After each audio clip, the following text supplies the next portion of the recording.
আসসালামু আলাইকুম দর্শক, আমি আছি আমার কুদাল ইউনিয়নের পার্শ্ববর্তী এলাকা। দেখুন রাস্তার কী অবস্থা।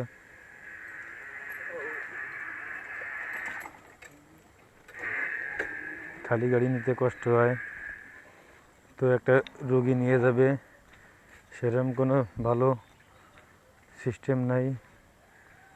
খুব বেহাল অবস্থা, খুব দুর্ভোগে আছে এলাকার মানুষ।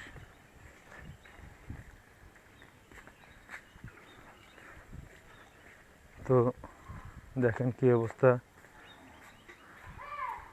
কাদা মাটিতে ইট তলে ঢুকে গেছে, খুব করুণ অবস্থা। এখান থেকে একটা ভ্যান গাড়ি কোনো লোক নিয়ে যাইতে পারে না।